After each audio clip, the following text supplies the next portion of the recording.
2017 is back. I know the first video I ever did of this thing, I mislabeled it as a 2015. It is a 2017.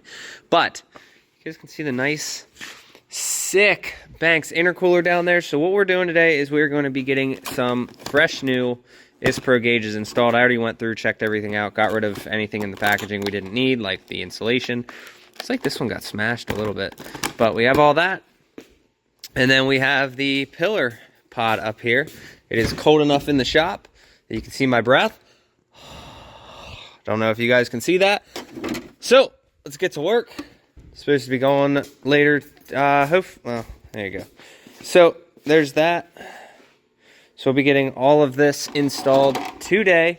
So what we're gonna first do is we're gonna get these sensors installed, and we're gonna make our first harness, line them up where they wanna go, run them in through the cab, and then we're gonna run a second harness for the lights themselves, which will be that 3-piece here. So I came to the shop for this, and I have an entire thing of wire loom. Glad I don't have to do this outside because it's snowing. And yeah, like I said, you still see your breath. I turned this on for a little bit, but you know, only so much we can do. And then we got this one over here chilling, doing its thing, making that corner warm. Step one is complete. You can see we have the boost sensor here, we have a fuel pressure sensor here, and we have the EGT probe right there. So we're gonna get all those plugged in and then loom that. So we got our wiring here. You can see the wiring ends at some point, so we're gonna run that into the cab. And then ultimately, I like the way they do these. We're gonna run all 3 of these together in one wire, or one loom, and go from there. All right, so here we got all of the wiring. So I'm gonna go ahead, throw a loom on this the whole way up, and then we're gonna follow this all the way up into the cab. I have everything labeled in 3s. You can see turbo, and you can see fuel on the other one. Obviously blue doesn't need to be labeled, but we'll get those thrown up into the cab. And we're also going to do, the plan was to not have to tap into the fuse box. That's what I don't want to do. So I'm hoping to be able to just run it off of something in the interior. I would prefer to do that. It keeps it a lot cleaner. But we are going to be trying some new things on this one, and I want to show you guys just how clean a gauge install can be. All right, so going off of some recommendations, you guys can see here we got this nice, beautiful harness. Everything looks professional, everything looks clean, everything's all wired in down there. You got that one loomed, you got that one down there loomed. I did want to go in and do these behind the dash, but unfortunately it's not as easy as I thought it was going to be. On the 3rd gens, it's super easy. You just take the interior apart, and there's the 2 cigarette ports right there. You got your power, you got your switched power, and you can ground it back there, and then you just need to probably come up here somewhere for the illumination. I haven't hooked that in yet. But Glow Shift recommends, which I'm not a fan of Glow Shift's videos because they do an excellent job. But unfortunately, they leave wires like this all throughout the engine bay. I don't like that. Constructive criticism. I do like the loom. It makes it look a lot cleaner. But they did help with, I know exactly which 2 fuses I need to tap into. I need to order the taps. I will let him know that we just need 2 more taps, and then this will be perfect. So we're going to get it wired up right now without the taps, and you know, I'll ground it and everything. So we'll probably just run a ground, power, or there's switched power, there's ground, and then there's the light. So Isspro does not use a constant power, which is fine. I do like that, kind of, because it stays one color and it just matches the dash. So we'll just go off of this ground, and then we'll pick the 2 fuses in here, throw them in, and then we'll start looming up this wire. All right, here's what we got going on. We have all these in here, and then we have a harness that will go into the engine bay. Like I was saying, we're going to put the ground on the inside, but we will use the 2 fuses that they recommended us use. So I'm going to go ahead and do that, and everything else is already ready to go. So I just need to feed this into the inside of there, and inside the cab, shove it all in there, we'll be good to go. All right, here's what we got going on. We're setting this up here, got everything down. We have our ground now.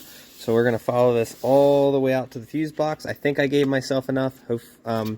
Maybe I gave myself a little too much, but we're gonna find a grommet, which I can see up there one was already used. So we're gonna go for that one up there and throw everything through. We gotta avoid the e-brake. So we'll probably come down under through here and then under the carpet. I can see somebody else has already been in here. So let's get that going. All right, as you guys can see, here is the wire harness that comes out. So we are going to take what we need. I think I lost a piece of tape, but luckily, good thing I didn't, I labeled both of them. So turbo, so we'll just do the fuel pressure first. Actually, I think we're gonna go from bottom to top, or yeah, we'll go from bottom to top on this. So we're gonna cut this harness down to where it needs to be, and we will go from there. All right, we got them all installed. It'll be up to him to pick and choose what, you know, what you want them to be at, like whichever angle and whatnot. So, because everybody's driving preference is different.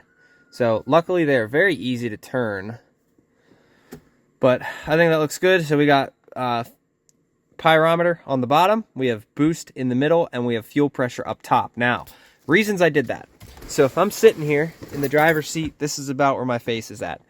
Generally, on a 3rd gen truck, this is the one you can see first, and they kind of plop them out of the way as they go up.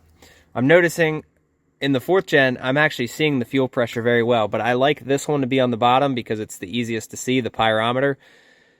Boost in the middle, and fuel pressure up top, because fuel pressure you generally can't see the most. Also, it's angled towards the sky.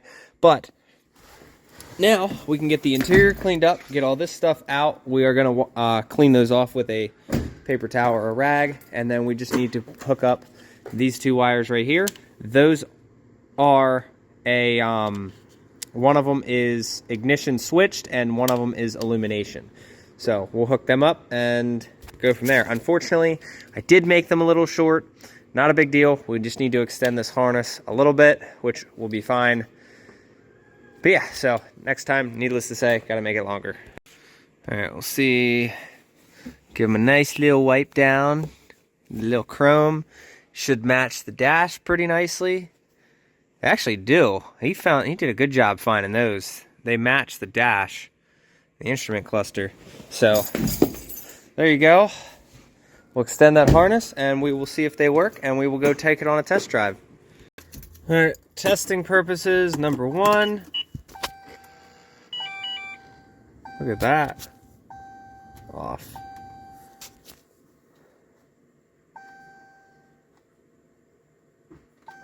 And we have gauges and lights. We're sitting at 20 pounds of fuel pressure and about 100 degrees on the pyrometer. Cool. All right, so they work. Tells me everything I need to know. We do need to order those things for the fuse box. So I'm going to get them on order, and we're going to finalize the install. All right, so the gauge install is 99.9% complete, and that Banks intercooler be looking sick down there.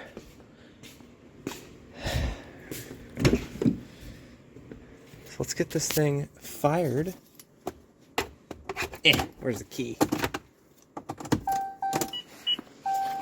All right.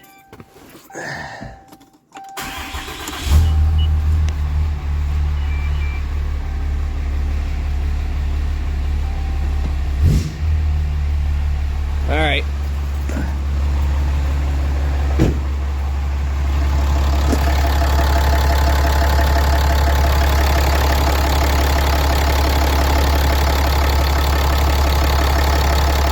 Wanted to make sure there was no leaks.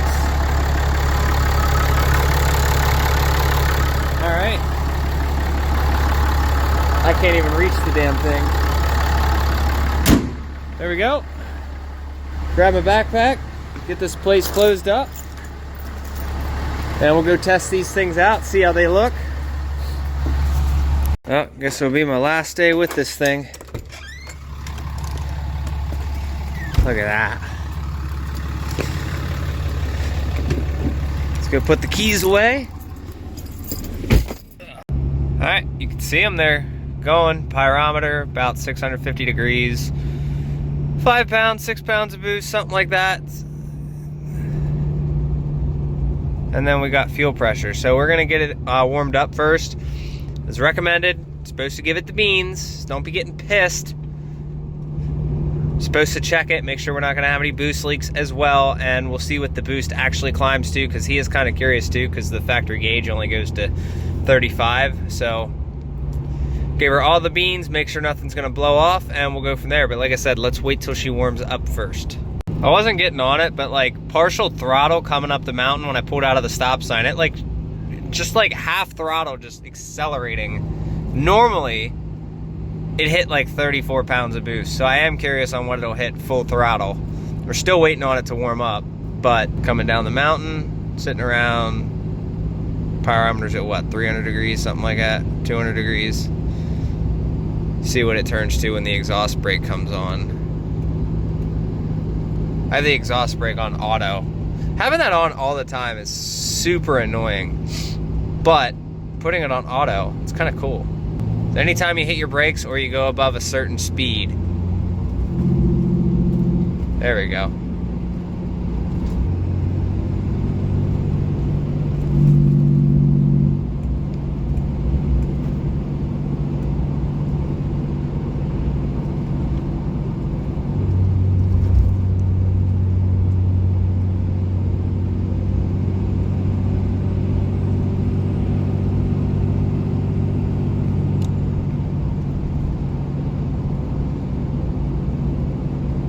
Alright, so I wasn't filming it, but like, I just hit 45 pounds of boost. Goodness gracious. Alright, let's see what it goes to then. Screw it.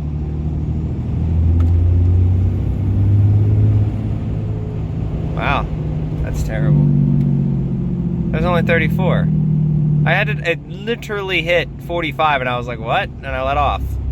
Might have to be an RPM thing, but this guy's in the way as well. Alright, let's see.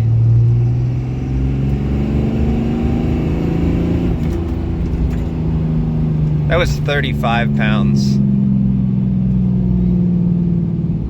I don't know why. It hit 45 earlier. I don't know what the deal is. I don't know why it's doing its thing, but I don't know, whatever. I swear I saw 45. Every time I turn the camera off. All right, watch this. Really? Camera on, 45, or camera off, 45 pounds. Camera on, 35 pounds. This thing's making me look like a liar. I'm telling you guys. I'm not giving it throttle anymore until we know. I'll show you guys.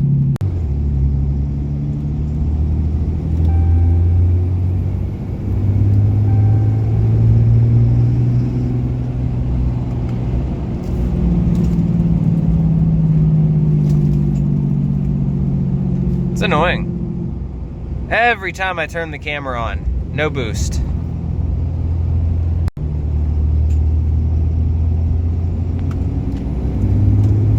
There we go. Oh, it stopped at 38 this time. That's so annoying. I don't want to romp on it too much, but like, goodness gracious, what? I don't know. It's kind of annoying.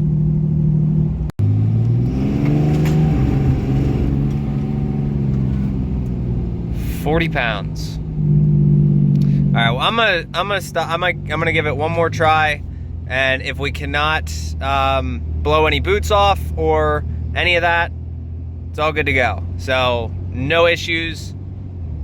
This thing is, it's a good truck. I will say that. 2017 Ram 2500. So we'll get yeah, we'll give him a call tonight, let him know his truck's done other than that piece. So we can either do that piece, well, we can put the inserts into the fuse box, whether he wants to order them himself and do them, or if he wants me to order them, I can do them as well. But, I mean, I've had his truck for a while now, so I'll let him make that decision. All right, give her one more time, and then we are done. Just see how she goes, check the gauge, and...